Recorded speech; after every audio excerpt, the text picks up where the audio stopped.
말라기서 1장 1절입니다. 말라기서 1장 1절. 짧은 한 구절인데요. 우리가 함께 같이 합독하겠습니다. 여호와께서 말라기로 이스라엘에게 말씀하신 경고라.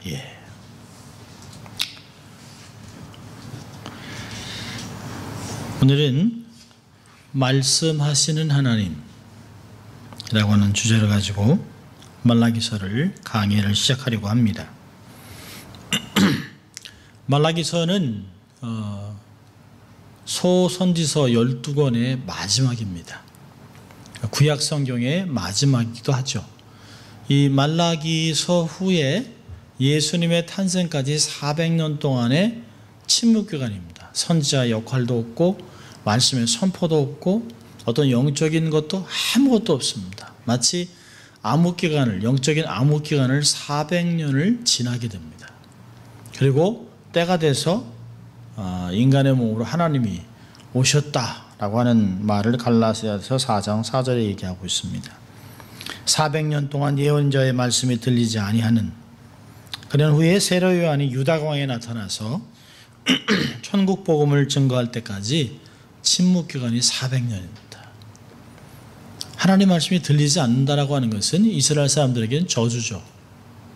근데 저주를 저주로 느끼지 못하는 세대, 얼마나 혼탁한지 모릅니다. 이런 침묵기가 있기 전에 마지막으로 한 예언의 말씀은 어쩌면 우리들에게도 굉장히 중요한 의미가 있다고 생각합니다. 이 말라기라고 하는 그 이름의 뜻은 심부름꾼, 전달자, 그러니까 my deliverer, my worker, my speaker, my messenger, 이런 뜻입니다. 그래서 그 하나님께서 말라기라고 하는 선지자를 통해서 하나님이 직접 사람들에게 말씀하신 것입니다. 기록 연대는 한 450년, 주전 450년에서 400년대가 될 것 같습니다. 말라기서 내용 전체를 읽어보면 제2의 성전이 완공돼서 이미 모세 율법대로 제사 제도가 회복된 상태입니다. 그러니까 70년의 포로 기간 동안 그렇게 사모했던, 하나님 정말 우리를 고토로 돌려보내 주십시오. 우리가 그렇게 사모했던 성전에서 드리는 예배를 회복해 주십시오 라고 하는 것들이 사실은 다 이루어져 있습니다. 스룹바벨이 와서 성전을 건축하고, 그리고 느헤미야가 와서 성벽을 건축했습니다. 그리고 그들이 원하는 대로 예배를 드리고 있습니다. 이때는 아마 페르시아의 그 총독이 다스리고 있었을 것입니다.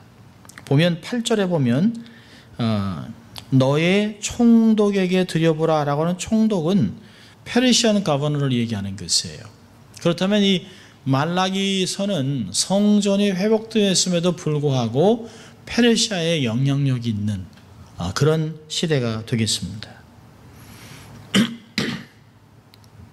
말라기에서 지적하는 많은 죄목들이 느헤미야서에서 나오는 것과 거의 유사합니다. 그래서 아마 거의 같은 세대 아니면 조금 10년, 20년 후의 세대인 것 같습니다. 느헤미야에서 얘기한 모든 내용들이 말라기에서 등장하고 있습니다. 그러니까 느헤미야 13장에 나오는 11조 문제, 이방 여인과 혼인 문제, 이런 이야기들이 계속해서 나오고 있습니다. 그러니까 느헤미야가 예루살렘에 돌아온 게 445년이면 말라기 선지 활동이 많이 앞서지 않는 것 같습니다. 그래서 한 450년, 400에서 450년 정도, 400에서 450에서 400년 정도라고 볼 수 있습니다. 그래서 바사왕 고레스 원년에 예루살렘으로 돌아가는 명령이 내린 후에 스룹바벨의 지도 아래 귀환한 자들이 516년에 돌아와서 제2의 성전을 완공했습니다. 그 후에 느헤미야가 445년에 와서 예루살렘의 성벽을 완공하고 12년간 유다 총독으로 있다가 433년에 다시 바벨론으로 돌아갔습니다. 그러니까 말라기 선지자가 일어나서 제사장들과 백성들을 책망할 내용 보면 느헤미야가 유다 총독으로 있을 때 그들 책망과 비슷하고 페르시아가 이렇게 등장하는 그런 시기입니다. 말라기 기록의 목적은 그 바빌론 포로에서 돌아와서 제2의 성전을 건축하고 느헤미야의 지도에 의해서 예루살렘을 중건한 이대 백성들이 다 이루어졌음에도 불구하고 열심을 잃어버렸습니다. 마음이 식어버린, 주를 섬기는 것에 대해서 게을리하는, 그래서 그런 것에 대해서 예배를 드리는, 하나님께 바로 드릴 예배를 바로 드리라고 하는 권명과 책망으로 가득 차 있습니다. 이 말라기서에는 크게 신학적으로 본다면 여전히 이런 상황 속에서 하나님은 절대 주권적으로 이스라엘 백성들을 놓지 않는다라고 하는 것이에요. 그리고 당신은 변하지 않는다. 나는 너희들을 사랑하는 것에 대해서 변하지 않는다. 너희들이 그렇게 변해도 나는 변하지 않는다라고 하는 불변의 사랑을 열변을 하고 있습니다. 그리고 하나님의 공의는 여전히 실행되고 있다. 내가 너희들을 사랑함에도 불구하고 너희들의 잘못에 대해서는 반드시 징계를 받아야 된다라고 하는 것들을 언급하고 있습니다. 이 말라기서를 읽으면 계속 제가 말라기서를 읽고 또 읽고 또 읽고 또 읽고 하면서 여기 보면 이스라엘 사람들이 자기들이 소원하는 모든 것들을 다 이루었습니다. 고토로 돌아왔습니다. 성전이 회복됐습니다. 성벽으로 그 도시가 번듯하게 섰습니다. 이제 상업을 하고 일상생활을 하고 안식일을 지키고 예배를 드리고 하는 가운데서도 이들이 하나님께 감사하고 헌신하는 것이 아니라 그렇게 자기들이 소원하고 간구하고 애걸하고 하나님께 기도했던 얻은 것들이 다 있음에도 불구하고 어느 한순간에부터 예배를 게을리하고 하나님께 드리는 걸 아까워하고 하나님께 예배 드리는 것을 함부로 취급하는, 그리고 하나님께 드리는 예물들을 떼어먹는 일들이 비일비재하게 일어나고 있습니다. 형식주의, 의식주의, 11조 제물에 대한 속임수, 율법에 대한 무시, 심령이 무감각함으로 이 상태의 내용들을, 이 당시의 그 성도들의 마음들을 말라기서를 통해서 하나님이 법정에 세워서 고발하고 있습니다. 말라기서는 마치 선지자가 하나님의 명령을 받고 하나님의 법정에서 이스라엘 백성들의 잘못된 것들을 지적합니다. 그리고 이스라엘 백성들이 변론하는 내용까지도 다 하나님이 답변해 주고 있습니다. 이러한 그 외식주의와 형식주의가 이루어진 이유가 뭘까요? 이런 풍토가 조성된 까닭은 학개와 스가랴의 예언이 현실화되지 않음으로 인해서 하나님의 계시를 신뢰할 수 없다. 하나님은 신뢰할 바지 않다. 하나님께 순종해서 의미가 없다. 이런 상황에서 하나님께 뭐하러 예배를 드리냐라고 하는 것이 이들의 마음이었습니다. 이럴 때 말라기가 백성들에게 심판의 메시지를 전하면서 돌이키라고 얘기합니다. 너희들이 돌이켜야 한다. 하나님 너희들을 여전히 사랑한다 라고 돌이키려고 애를 쓰고 있습니다. 이스라엘 향하신 하나님의 마음은 언제나 변함이 없다. 그런데 왜 너희들은 변했느냐? 왜 제사를 드리는 제사장, 영적인 지도자들이 타락해서 온 백성들의 마음을 황폐하게 해놨느냐고 고발하고 있습니다. 그러면서 이런 상황 속에서 때가 되면 메시아가 도래해서 너희들을 구원할 것이라고 하는 구원의 메시지까지 선포합니다. 이 말라기서는 포로 귀환 후 100년가량의 시간이 흘렀는데요. 이 그 100년이나 지나고 한 세기가 지났음에도 불구하고 이들의 삶은 하나도 변하지 않았다는 것을 이야기합니다. 그러면서 이런 사회가 400년의 침묵 기간을 만들어냈다라고 하는 걸 얘기하고 있습니다. 말라기서에는 9가지의 질문이 있습니다. 하나님이 언제 우리를 사랑했습니까? 우리가 언제 하나님 걸 떼먹었습니까? 우리가 언제 하나님께 예배를 게을리했습니까? 이런 정도의 마치 하나님 앞에 토를 달고 하나 대드는 그런 모습들이 있습니다. 이거에 대해서 하나님이 다 대답을 하고 6번의 설교와 3개의 큰 단락으로 나눠져 있습니다. 1장 1절부터 5절까지는 이스라엘의 특권이 뭐냐를 얘기합니다. 너희들은 특별한 사랑을 받은 사람이라는 걸 얘기하고 있습니다. 또 1장 6절부터 3장 15절까지 큰 거에 대해서는 그럼에도 불구하고 이스라엘의 타락, 너희들이 특별한 사랑을 받았는데 너희들은 타락했다라고 얘기합니다. 그리고 3장 16절부터 4장 6절까지는 이스라엘 향한 하나님의 약속이 주어집니다. 이게 하나님의 어떤 모습들이 드러나는 것이에요. 특별한 사랑을 받았는데 타락했습니다. 근데 하나님 버리지 않아요. 보통 일반 사람 같으면 그렇게 사랑을 퍼붓고 그렇게 사랑하고 애쓰고 희생해서 그들을 사람답게 만들어놨는데 타락을 해버립니다. 세상보다 더 타락합니다. 그러면 버리고 다르게 하면 되는데 하나님은 택한 백성이기 때문에 그 백성을 어떻게 하든지 매를 때려서라도 훈계라서라도 다시 돌이키기 위해서 하나님이 애를 쓰고 수고해서 그들에게 계속 매를 드는 게 아니라 사실은 내가 너희들에게 매를 들지만 너희들이 잘하면 이러이러한 약속과 보상을 주겠다라고 하는 하나님의 약속을 주고 있습니다. 이게 하나님의 패턴입니다.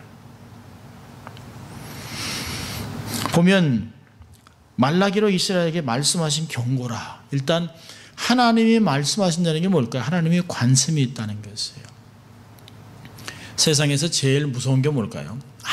아무 관심도 두지 않는 것이에요. 눈길도 안 주고 대화도 안 하고 관심도 없고 뭐라도 상관없고 그게 얼마나 무서운지 모릅니다.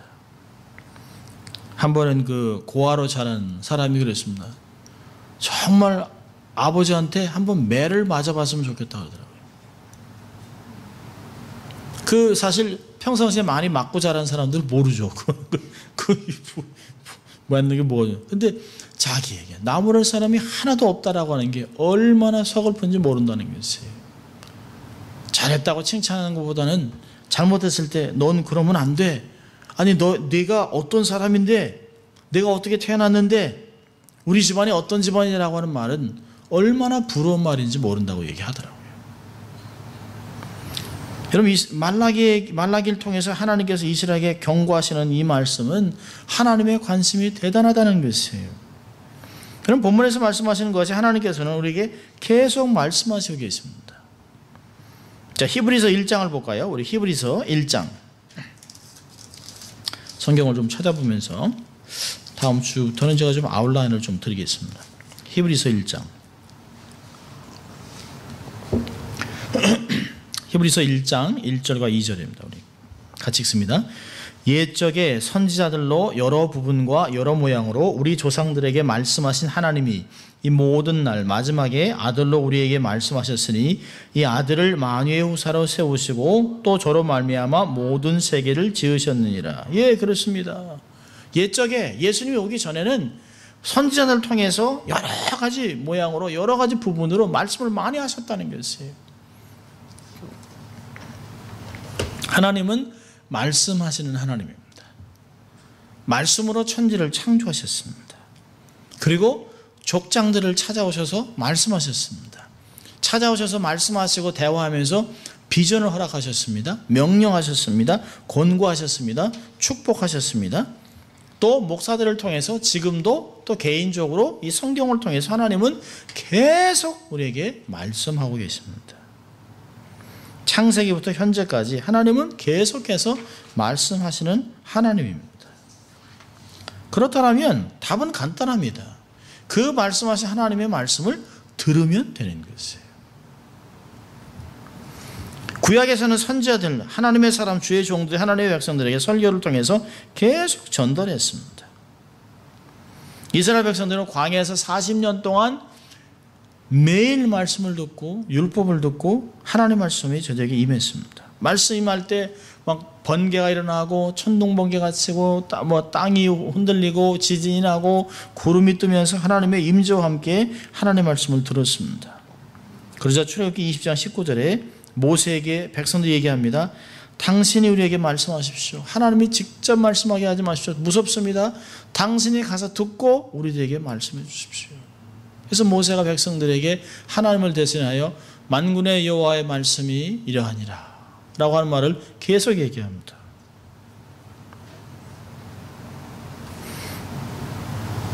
신명기 29장 우리가 4절도 봤습니다만 이스라엘 사람들에게 깨닫는 마음과 보는 눈과 듣는 귀가 없어서 하나님을 경험하지 못하고 번번이 하나님을 배반했던 것을 볼 수 있습니다. 그런 걸 보면 신앙의 정석은 말씀을 듣고 말씀을 순종하고 말씀대로 삶을 살아가는 것 좀 믿습니다. 교회사에서 나타나는 모든 영적인 부흥은 거룩하신 하나님의 말씀으로 시작됐습니다. 하나님의 말씀은 몇 가지로 본다면 하나님의 말씀은 우리에게 기준이죠. 기준.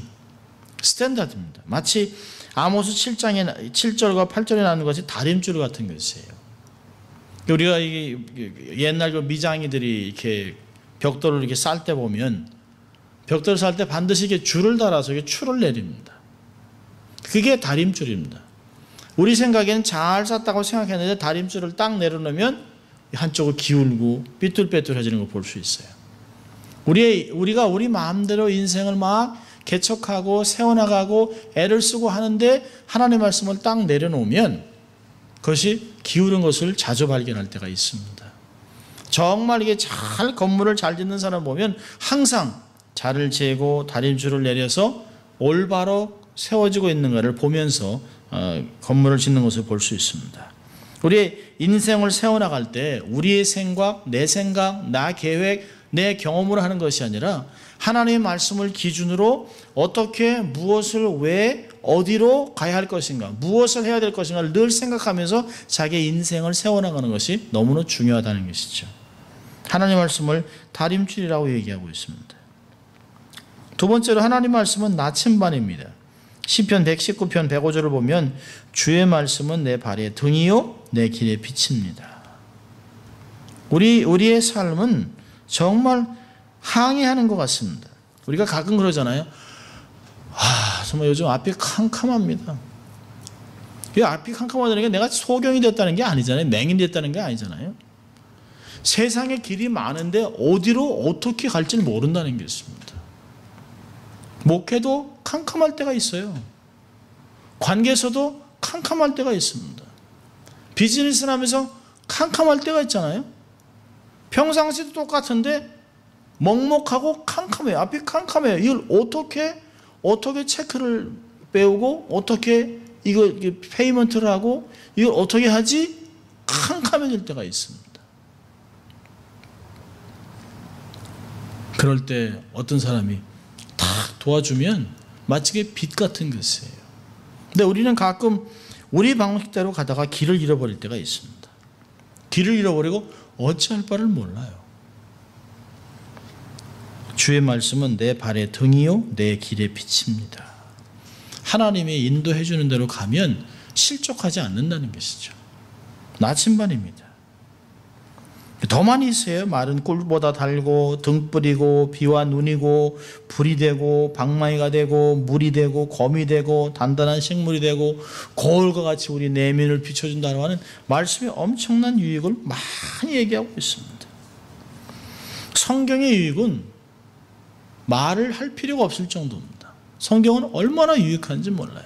우리의 영혼을 새롭게 하고 힘을 주고 능력을 주고 권능을 주고 우리의 생각을 새롭게 하고 새로운 비전을 꿈꾸게 하고 모든 환난을 견딜 수 있도록 하는 그런 힘이 주는 게 하나님의 말씀입니다. 이렇게 말씀을 본다면 하나님의 말씀이 없이 우리가 삶을 살아간다고 하는 것은 정말 위험한 것입니다. 세상을 지뢰밭이라고 얘기하잖아요. 마인필드입니다. 정말 요즘 같으면 정말 제가 카톡도 보내드렸습니다만은 갱단들이 서로 막 그냥 싸워서 사람들을 죽이고 이게 루머라고 얘기합니다만은 사실은 모르는 거예요. 어떤 일이 어떻게 벌어질지. 갱단끼리 싸우다가 지나가다 그냥 덧없이 그냥 뜻없이 지나가던 사람이 총 맞아 죽을 수도 있는 것이에요.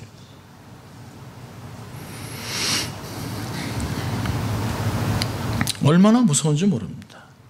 그런데 이 말씀이 우리가 방패가 되고 정말 우리가 가야 될 길을 가게 하고 또 우리 자신과 우리의 의지와 우리의 생각을 의지하지 않고 하면 하나님께서 하나님을 인정하는 자, 말씀을 따라오는 자들에게 당연히 가야 할 길을 인도한다라고 잠언서 3장 5절과 6절을 우리에게 이야기하고 있습니다. 정말 우리의 삶의 기준을 잃어버리면 삶의 방향성이 없어져 버리면 우리의 삶의 능력이 없어지면 정말 무기력하고 정말 무의미한 인생을 살아갑니다. 세월이 얼마나 빠릅니까? 가만히 생각해 봤는데 휙 37년이 지나갔습니다. 이민 간다 안 간다 간다 포기했다가 막 그러면서 72년부터 6년 동안 아버님이 간다 안 간다 간다 안 간다 그게 6년이라는 세월이 지났다가 어머니가 덜컥 병원에 입원하면서 의사가 미국 가야만 삽니다. 그 말 한마디에 한순간에 다 정리하고 그냥 이민을 와버렸습니다. 그래서 이 여기서 어떻게 살아갈고 하는데 휙 37년이 지나갔습니다. 세월은 우리를 기다려주지 않습니다. 세월은 의미 있게 지나느냐 아니면 무의미하게 지나가느냐, 세월을 우리가 관리하며 살아가느냐 세월에 쫓겨가며 살아가느냐, 그거는 하나님 말씀대로 사느냐 아니냐에 달려있다고 생각합니다. 저는 이 말라기서를 준비하고 강의를 하면서 신앙의 본질을 회복하는 시간이 되었으면 좋겠습니다. 본질이 온전히 회복되면 우리의 삶의 개인은 반드시 변하게 되어 있습니다. 그러면 내 가정도 변하고 교회가 변화하고, 그러면 결국에는 하나님이 원하시는 것들을 붙잡고 있다면 우리의 삶의 비본질인 것을 버리고 본질을 부여잡기 시작하면 교회는 교회될 것입니다. 하나님의 나라에 하나님의 능력이 부어질 것이에요. 놀라운 일이 있게 될 것입니다. 말라기 선지자 때의 상황을 잘 이해하십시오. 예루살렘의 성전이 다 완성됐지만 백성들은 완성된 그 성전 안에서 불같은 예배를 드리는 것이 아니라 불 꺼진 식은 마음으로 그냥 의식적으로 그냥 교회를 왔다 갔다 외식하고 있는 모습들을 볼 수 있습니다. 마음의 불이 꺼진 채 식은 마음으로 살아가고 있습니다. 하나님 말씀을 증거해서 다시 식어진 가슴에 불을 붙이고 싶었던 말라기, 이 말라기서의 말은, 말라기는 하나님의 분노를 전하는 것이 아니라 그 하나님의 상한 마음을 눈물로 호소하고 있습니다. 하나님이 너희들을 이렇게 사랑하지 않느냐? 너희들이 매를 맞고 너희들이 고통당한 것은 다 이러한 이유인데 하나님이 너희를 회복했는데 왜 또 이 길로 가느냐라고 하는 것이에요. 그게 말라기에 우리에게 와닿는 이야기들입니다. 우리 현실과 매우 비슷하잖아요. 이민해서 힘드니까 신앙이 뭔지도 모르고 교회를 막 찾아 나왔어요. 한윤회인지 교회인지 그냥 나온 목회자들은 공항에 나가서 가방 픽업 해오고 그리고 다 아파트 구해주고 방 구해주고 직장 구해주고 막 이럽니다. 그때 막 힘든데도 막 새벽기도 나오고 기도하고 미국 교회 빌려서 예배 드리고 그러다가 성장해서 자체 성전이 생겨 예배당이 생기고 정말 교인들이 모이는데 마음들은 다 황폐해져 있습니다. 어느 한순간부터 됐지라고 하더라고요. 이 정도면 됐지.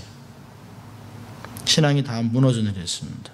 식은 가슴이 됐습니다. 외적인 모습은 다 갖춰놨습니다. 한국에 어느 큰 교회를 들렸는데요. 그 교회에 그 스피커 시스템을 가는데 30억을 썼답니다. 그 이야기를 들으면서 그 전에 있던 것도 잘 나오는데 최고의 것을 갖다 놓겠다는 것이에요. 하나님이 최고의 스피커를 갖다 놨을 때만 영광 거두시나요? 아니죠. 그 30억의 돈을 가난하고 소외된 자들에게 베풀었다면, 주위의 쪽방노인들과 정말 집이 없어 헤매고 다니는 그런 또 외국인 노동자들, 인간 대우를 받지 못하는 그런 소외된 사람들에게 30억을 그들을 위해서 풀어놨다면, 다음 세대를 위해서 정말 그 예배당에 꽉 찬 예배, 근데 그 몇천 명이 앉는 예배당이 주일 하루만 씁니다.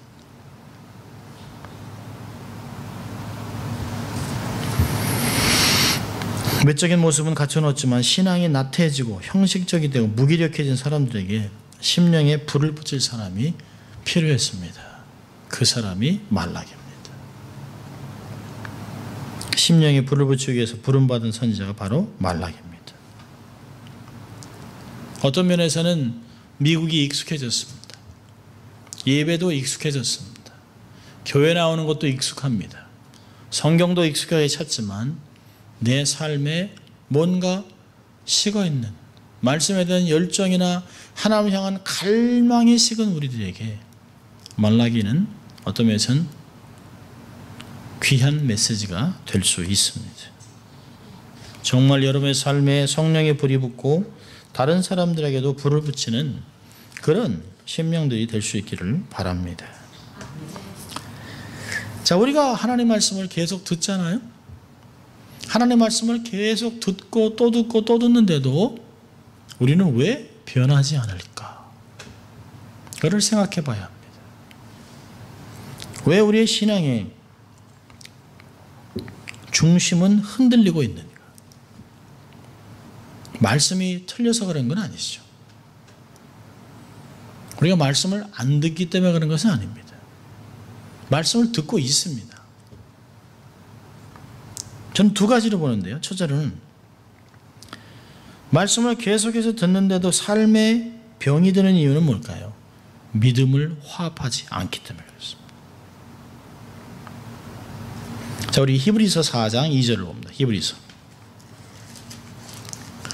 히브리서 4장 2절.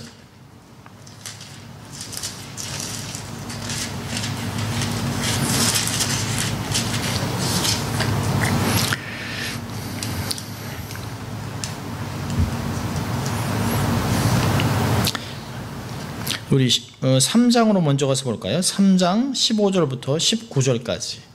그리고서 4장 2절을 읽으면 이유가 돼요. 자, 히브리서 3장 15절부터 19절까지 같이 읽습니다. 성경에 일렀을 때 오늘날 너희가 그의 음성을 듣거든 노하심을 격동할 때와 같이 너의 마음을 강팍해 하지 말라 하였으니 듣고 격노하던 자가 누구뇨? 모세를 쫓아 애굽에서 나온 모든 이가 아니냐? 또 하나님이 40년 동안에 누구에게 노하셨느뇨? 범죄하여 그 시체가 광야에 엎드려진 자에게 아니냐?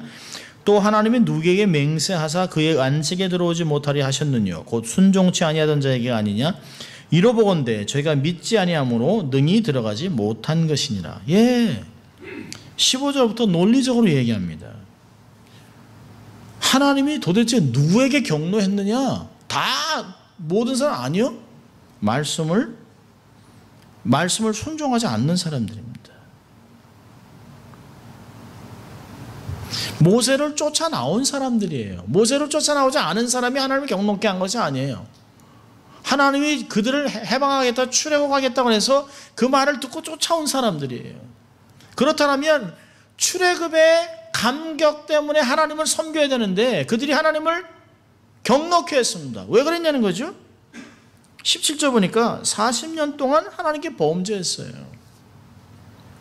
출애굽시켜준, 해방시켜준 그 하나님 감사합니다. 나를 노예로부터 해방시켜줘 자유인이 되게 하셔서 감사합니다. 하나님의 성민으로 만져 감사합니다 라고 해야 되는데 그러지 아니하고 범죄했다는 것이에요. 하나님을 계속 마음을 격노케 했습니다. 하나님을 분노케 했습니다. 하나님으로 하여금 매를 들게 만들었습니다. 하나님으로 하여금 그들에게 진노하게 했습니다. 그 범죄한 자들이 누구냐는 거죠. 18절 보니까 순종치 않는 사람들. 하나님께 불순종하는 게 계속 불순종합니다. 그 불순종의 원인이 뭐예요? 19절에 믿지 않아요. 불신. 순서대로 가잖아요. 하나님을 안 믿으니까 불순종합니다. 불순종하니까 하나님이 진노합니다. 하나님의 진노하는 결과는 멸망하는 것이에요. 자, 4장 2절 갑니다. 4장 2절 같이 읽습니다. 저희와 같이 우리도 복음 전함을 받은 자이나 그러나 들은 바 말씀이 저희에게 유익되지 못한 것은 듣는 자가 믿음을 화합지 아니함이라. 예, 그렇죠. 줄중은 오세요. 듣는 자가 믿음을 화합지 아니함이라. 그래서 말씀을 들을 때 뭐 내게 하는 게 아니지 뭐. 아이고 우리 권사님이나 집사님이나 목사님이나 잘 들어야지. 아유 나하고는 상관없지 라고 하는 것입니다. 여러분 우리는 말씀의 홍수 속에 살아갑니다. 일주일에도 우리 교회만 해도 2번 예배 드려요. 여러분 마켓에 가보세요. 산더미 같이 쌓여 있습니다. 북스토어 가보세요. 그냥 어떤 때는 막 쌓여있는 CD들. 교회에서 헌금으로 그렇게 정성으로 모아놓은 것들이 지천에 널려 있습니다. 저는 그걸 보면서 선교라고 하는 이름 속에 감사하기도 하지만 저게 다 저렇게 길에 버려지는 게 너무 아깝다는 거예요. 다 하나 만드는데 일불일 텐데 헌금, 피가 묻은 헌금이 들어있는 저걸 만들어서 저렇게 길에 뿌리고 있는 거예요. 요즘은 CD도 잘 안 듣습니다. MP3. 또 인터넷, 전화로 뚝뚝뚝뚝 치면 전 세계에 있는 교회 홈페이지가 다 뜹니다. 수천 개, 수만 개의 설교가 내 손 안에 있어요. 주위에 있는 성경 공부, 성경 지식은 얼마나 많습니까? 이제 목사들한테 안 물어봐요. 그냥 구글에 찍으면 다 나와요. 요즘 안 물어봐요. 목사들한테 물어볼 게 뭐 있어요? 그냥 치면 다 나오는데. 요즘 젊은 아이들이 믿음이 떨어진 이유가 뭘까요? 스마트폰이 하나님입니다. 그냥 치면 다 나오는 거예요. 치면 다 나와요. 전 세계 위키피디아 구글로 치면 다 나오는 거예요. 그래서 애들이 I just want to Google it 그러잖아요. 구글로 다 찾아내겠다는 것이에요.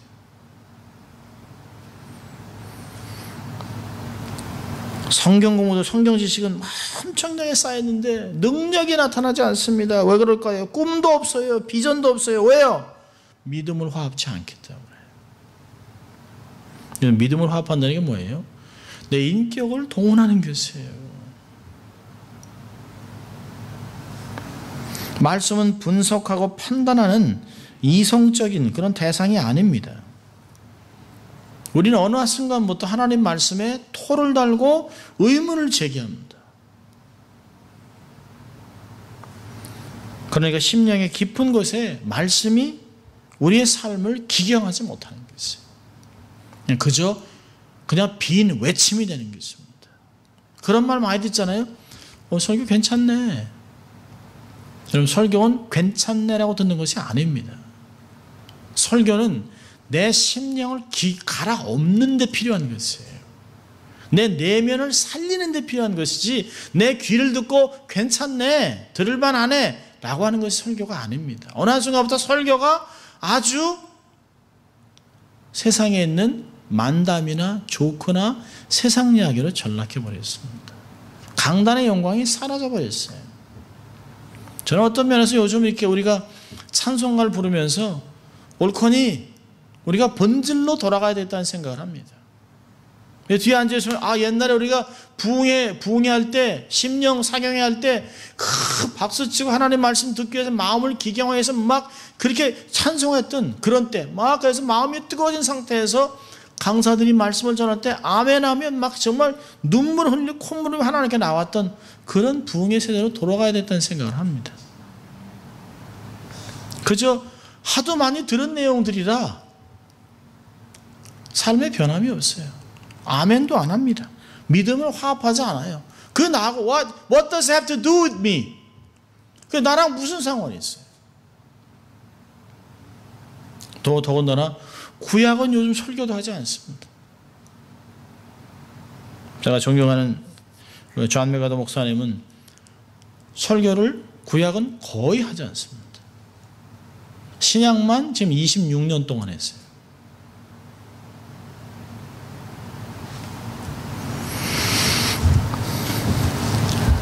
우리가 말씀을 들어도 우리의 삶이 변하지 않는 것은 인격을 동원한 믿음이 화합되지 않았기 때문입니다. 자, 두 번째로는요, 더 한 단계 더 나간다면 우리의 삶에 변함이 없는 것은 순종하지 않기 때문입니다. 여러분, 아멘으로 끝나는 사람이 너무 많습니다. 목사님 은혜 받았습니다. 저 속으로 겁니다. 그러면 살아내세요. 한 주간 그렇게. 말씀을 듣고 읽는 것이 경건의 시작이라면 우리가 아멘과 순종으로 경건의 훈련을 하는 것이에요. 그 경건을 훈련하면서 성장통이라는 것을 경험합니다. 여러분, 누가 신앙생활에 쉽다 그랬습니까? 말씀대로 살아가면 세상에 가만두지 않습니다. 적당히 대충 살아가야 세상이 편한 것이지 말씀대로 살려고 하면 너무너무 힘이 들어요. 말씀대로 살려고 하면 세상에 온갖 곳에서 뭐 할랄 음식이니 뭐니 하면서 막 치고 들어옵니다. 돈이 되는 거라면 이맘이 이슬람 종교를 다 하고 음식을 만들어도 괜찮아요. 몸에 좋다고 얘기합니다. 돈 버는데 아무 상관없어요. 그렇습니까? 그렇지 않아요. 하나님을 경외하면서 돈을 벌려면 너무너무 힘이 들어요. 너무 힘이 들어요. 신앙의 성장통을 경험하지 않기 때문에 성숙을 경험하지 못하는 거예요. 열매를 맺지 못합니다. 사무엘상 15장 26절에서는 이렇게 사무엘이 사울에게 순종하지 않은 불순종하고 교만한 사울에게 이렇게 얘기합니다. 사무엘이 이르되 사울에게요, 여호와께서 번제와 다른 제사를 그의 목소리를 청종하는 것을 좋아하신 것 같이 좋아하시겠습니까? 순종이 제사보다 낫고 듣는 것이 수양의 기름보다 나으니. 하나님이 언제 당신에게 양으로 제사를 드리라고 그랬습니까? 하나님 말씀 순종하라고 그랬지.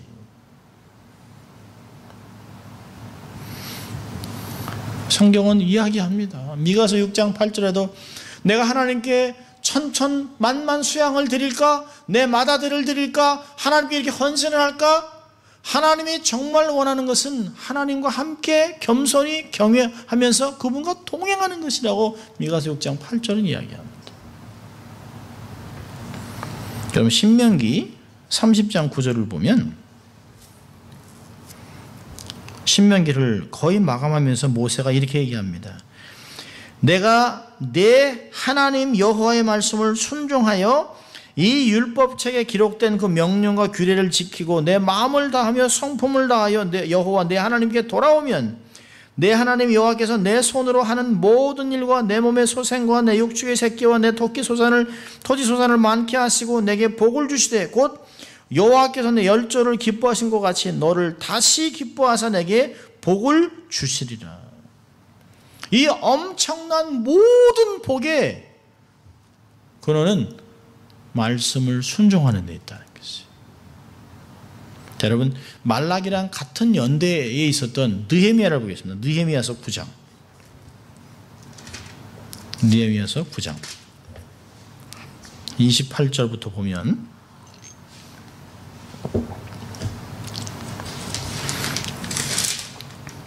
느헤미야 9장 28절부터 35절까지 봅니다.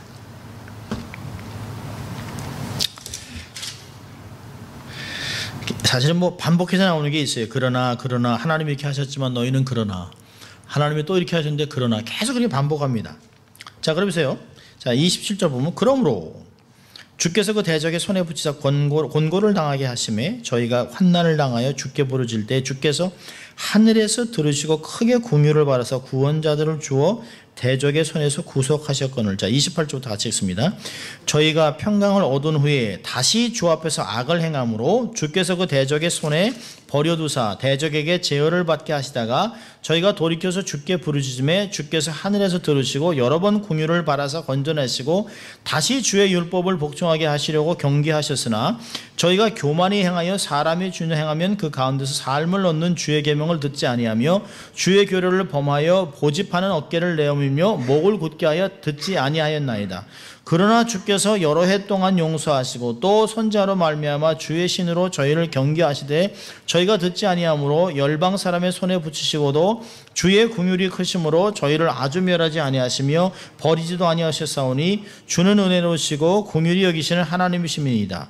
우리 하나님이여 광대하시고 능하시고 두려우시며 언약과 인자를 지키시는 하나님이요 우리와 우리 열왕과 방백들과 제사장들과 선지자들과 열조와 주의 모든 백성이 앗소르 열왕의 때로부터 오늘날까지 당한 바 환난을 이제 작게 여기지 마옵소서. 그러나 우리의 당한 모든 일에 주는 공의로우시니 우리는 악을 행하였으나 주는 진실을 행하였음이니이다. 우리 열왕과 방백들과 제사장들과 열조가 주의 율법을 지키지 아니하며 주의 명령과 주의 경계하신 말씀을 순종치 아니하고 저희가 그 나라와 주의 베푸신 큰 복과 자기 앞에 주신 넓고 기름진 땅을 누리면서도 주를 섬기지 하며 악행을 그치지 아니한 고로 우리가 오늘날 종이 되어 삼는데 곧 주께서 우리 열조에게 주사 그 실과를 먹고 아름다운 소산을 누리게 하신 땅에서 종이 되었나이다. 37절 우리의 죄로 인하여 주님이 주신 땅에서 종이 됐다는 것이에요. 여러분 29절 보세요. 왜 우리가 말씀이 얼마나 귀하냐면요. 사람이 준행하면 거기서 삶을 얻는 거예요. 말씀이. 근데 이 말씀을 왜 안 지켜요? 그 앞에 중요한 게 있어요. 교만이 행하여. 교만이 뭡니까? 내 마음대로 하는 거예요. 내 마음대로. 내가 내 삶의 주인이에요. 내 경험 의지하는 거예요. 내가 다 안다는 것이에요. 말씀대로 행하면 말씀을 통해서 삶을, 힘을, 지혜를, 능력을 얻는다고 하는데 그걸 못 얻고 살아가요. 왜요? 교만하게 행하니까. 내가 주의 규례를 범하고 고집하고 하나님께 뻗탱기고 있습니다. 여러분 34절 보세요. 34절부터 35절까지 보면 아주 크게 네 가지가 나오고 있습니다. 34절을 보면 주의 율법을 지키지 아니하며 또요 두 번째는요 주의 명령과 주의 경계하신 말씀을 순종치 아니하고 35절은요 복을 누리면서도 주를 섬기지 아니하고 네 번째로요 악행을 그치지 아니하는 거로. 참 대단합니다. 하나님의 복을 받아서 다 누리면서도 말씀을 안 지켜요. 하나님의 복이라는 복은 다 건강, 재물, 가정의 복을 다 받았는데요. 근데 말씀대로 안 살아요.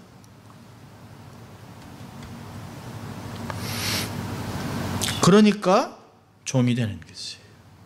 그러니까 하나님 매를 들었다는 것이에요.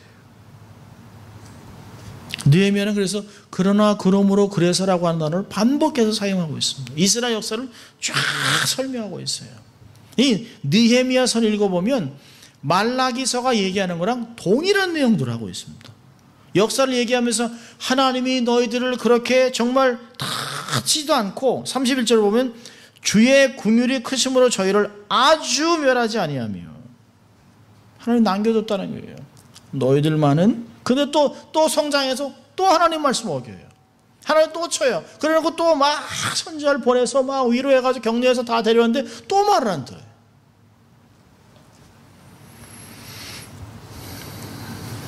말씀을 순종하지 않았기 때문에 우리의 삶에 어려움이 오는 것을 결코 잊지 말라는 것이에요.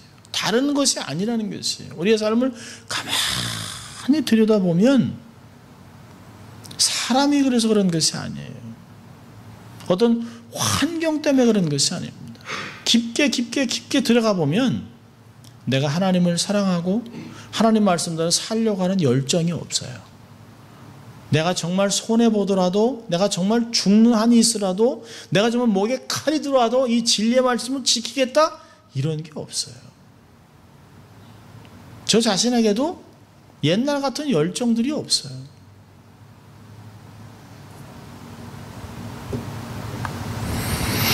주님도 제자들에게 말씀을 행하며 살라고 그랬습니다. 요한복음 14장 21절도 보면 나의 계명을 가지고 지키는 자라야 나를 사랑하는 자니 나를 사랑하는 자는 내 아버지께 사랑을 받을 것이요 나도 그를 사랑하여 그에게 나를 나타내리라. 정말 주를 사랑한다고 얘기하면 말씀을 지키며 살라는 것이에요. 말씀대로 사는 것을 보여달라는 것이에요. 정말 주님을 사랑합니까? 정말 주님 기뻐하십니까? 그럼 그렇게 살아라는 것이에요. 저는 가끔 저희 동네에서 이렇게 어떤 어르신이 이렇게 스피커 확성기에다 크게 털어놓고 Believe Jesus 그렇게 얘기합니다. 저는 대단한 용기라고 생각합니다. 그런 것도 필요하지만 정말 중요한 건 삶에서 말씀대로 살아내라는 것이에요. 정말 말씀대로 삶을 살아가는 사람이 그렇게 외친다면 세상 사람들은 네라고 할 것이에요.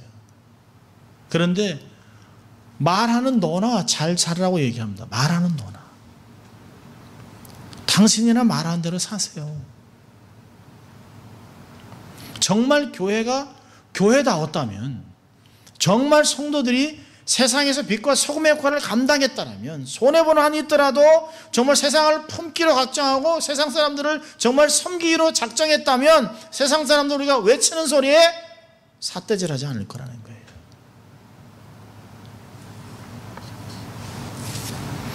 야고보서 1장 21절에는 이렇게 경고합니다. 너희는 도를 행하는 자가 되고 듣기만 하여 자신을 속이는 자가 되지 말라. 우린 가끔 그러잖아요. 내가 신앙생활 이렇게 오래 했는데, 아니 교회를 하루 이틀 다닌 것도 아닌데, 예배드리고 말씀을 그렇게 많이 들었는데, 속지 마세요. 듣는 걸로 끝났기 때문에 그런 것이에요. 순종이 없으면 껍데기라는 것이에요. 말씀을 순종하지 않는 것은 껍데기라는 거죠. 껍데기 신앙을 버려야 되는 것이죠. 알맹이가 없는, 말씀을 다 듣긴 들었어요. 근데 어떻게 적용할지 몰라요. 말씀을 살아내는 힘이 없어요. 내면에 묵직한, 하나님을 향한 경건한, 세상 풍파에도 좌로나 우로나 흔들리지 않는 하나님의 말씀에 묵직함에 내 삶이 없어요. 정말 인생은 오뚜기 아닙니까? 7전 8기. 하나님의 말씀이 내 삶을 중심을 정말 잡고 있다면 7번 넘어뜨려도 8번 일어나잖아요. 오뚜기가 일어나는 것은 중심에 추가 있기 때문에 그런 것이에요. 우리의 말씀이 정말 우리의 삶의 중심추를 이루고 있다면 세상에 툭 쳐도 일어날 수 있죠. 세상을 욕할 필요 없어요. 벌떡 일어나면 되는 것이에요. 근데 자빠지고 넘어져서 원망하고 좌절하고 세상을 판단하고 하나님께 삿대질하는 이유가 뭐예요? 중심에 추가 없어요. 말씀이 없어요. 말씀에 힘이 없어요. 듣는 것으로만 만족하면 안 돼요. 말씀을 살아내야 합니다. 히브리서 12장 4절에서는 피 흘리기까지 죄와 싸우고 말씀을 부여잡고 정말 내 삶에서 피 흘리기 같이 살아내라는 것이에요. 호세아 10장 12절에서는 우리의 마음이 묵은 땅이 되지 않도록 기경하라고 얘기합니다. 호세아 10장 12절에 너희가 자기를 위하여 의를 심고 공유를 거두라. 지금이 곧 여호와를 찾을 때니 너희 묵은 땅을 기경하라. 마침내 여호와께서 임하사 의를 비처럼 너에게 내리시리라. 땅을 기경해 놓으면 그가 거기에 은혜를 받으면 이게 옥토가 돼서 30배, 60배, 100배, 1000배 열매를 맺는다는 것이에요. 마음엔 하나도 변함이 없이 마음은 딱딱하고 돌짝밭 같은데 말씀이 아무리 좋은 씨를 뿌리면 뭐하냐는 것이에요. 그 예수님도 신약에 가서 농부들 얘기하잖아요. 좋은 땅이 있고 길짝밭, 돌짝밭, 가시밭이 있다.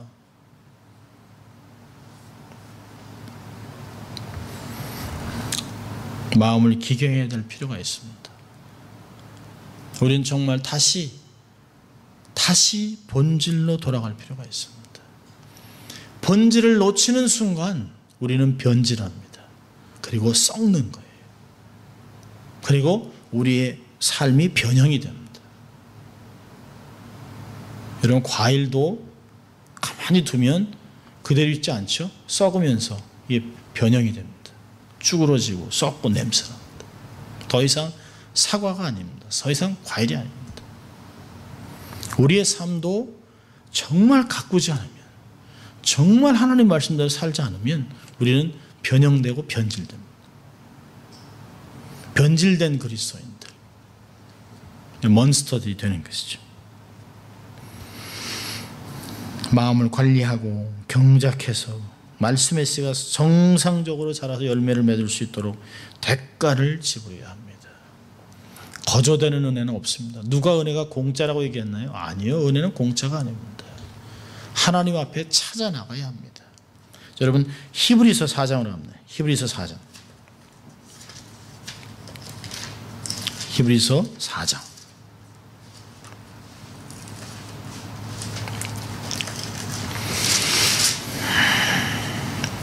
16절.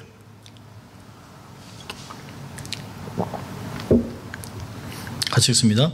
그러므로 우리가 긍휼하심을 받고 때를 따라 돕는 은혜를 얻기 위하여 은혜의 보좌 앞에 담대히 나갈 것이니라. 예, 긍휼은 그냥 받는 것이에요. 그러나 때를 따라 돕는 은혜를 찾기 위해서, 얻어내기 위해서 은혜의 보좌 앞으로 나와야 된다는 것이에요. 가만히 있는데 은혜 받는 사람은 아무도 없습니다. 가만히 있으면 은혜를 잃어버리죠. 은혜 받기 위해서 애를 쓰고 대가를 지불해야 되는 것입니다. 그래서 예배가 중요한 것이에요. 그래서 말씀 묵상이 중요한 것입니다. 그래서 개인의 경건이 그래서 중요한 것입니다. 세상에서 거저되는 것은 아무것도 없습니다. 특별히 영적인 거인이 되기 위해서 애를 쓰지 않으면 우리의 영성은 퇴보하는 것이에요. 은혜를 받을 준비를 하십시오. 정말 이 말라기서를 강의하면서 스스로 저부터 내면을 기경하고 정말 하나님이 우리에게 내게 무엇을 요구하시는지를 바로 찾을 필요가 있습니다. 내면에 잘못 쌓아진 것들은 다시 부시고 다시 세우는, 밑그림이 잘못 그려져 있으면 다시 그리는, 훈련되지 않았던 것은 다시 훈련하고 잘못 훈련된 것은 다시 지워서 새롭게 하는 그런 일들이 있으면 좋겠습니다. 겸손히 마음을 준비하고 정말 하나님, 내가 내면을 들여다볼 수 있는 영적인 눈을 허락해 주십시오. 내가 어떤 상태인지, 마치 계시록에 같이 내가 본다고 생각하느냐, 안약을 발라서 실제를 보라라고 하는 것들을 볼 필요가 있습니다. 사실은 말라기를 강의하기 전에 계시록 7교회를 하고 싶었습니다. 아직은 저희가 어떤 교회로 태동하기 전에는 우리 삶에 먼저 영적인 기경함이 필요하기 때문에 말라기서를 보게 된 것입니다. 갈급한 마음을 은을 구하듯이 갈급한 마음을 하나님께 구하십시오. 그리고 예배에 열심을 내십시오. 정말 이 은혜 받기 위해서 하나님께 예배에 추종하는 본질입니다. 프로그램으로 교회는 바뀌지 않습니다. 본질로 돌아가는 것이에요. 말씀과 기도와 전도라고 하는 아주 본질적인 기본으로 돌아갈 필요가 있습니다. 그러면 이 말라기의 말씀을 통해서 우리의 삶이 기경될 것이에요. 우리의 말씀을 통해서 우리의 내면이 다시 정상화될 것입니다. 우리 기경되면 꽃을 피우는 정말 뿌리가, 정말 이 씨가 뿌려진 것이 삶에서 뿌리를 내리면서 뿌리를 내리고 거기서 싹이 나고 거기서 정말 가지가 나고 그래서 잎이 나고 그런 후에 향내를 내다가 거기서 열매가 맺히는, 시간이 걸리겠습니다마는 그러나 정상적으로 자라는 나무 같은 교회, 그런 숲을 이루는 교회가 되기 위해서는 우리가 땅부터 기경해야 합니다. 말씀, 변하지 않는 이 말씀, 2000년 동안 하나도 변하지 않고 다 이루어지고 있는 이 말씀 마음에 잘 새기기 위해서 정말 말씀하시는 그 하나님 앞에 귀를 열고 마음을 열고 기경해서 순종해서 변화하는 저희가 될 수 있기를 주의 이름으로 축원합니다. 기도하겠습니다. 하나님 아버지, 감사합니다. 오늘도 하나님 저희들에게 말씀하시고 우리가 마지막 때를 어떻게 살아야 될지 다시 한번 말라기서를 통해서 우리에게 본질을 회복하라고 하시는 주님 감사합니다. 말씀하시는 하나님 앞에 우리의 마음을 기경해서 좋은 밭으로 하나님 우리의 마음을 변하게 하시고, 말씀을 들어 뿌리를 내리고 싹이 피고 하나님 가지가 나고 꽃이 피고 열매를 맺어 무성한 나무, 많은 새들이 앉을 수 있는 건강한 교회들을 세워가는 저희들이 될 수 있도록 하나님 축복하여 주시옵소서.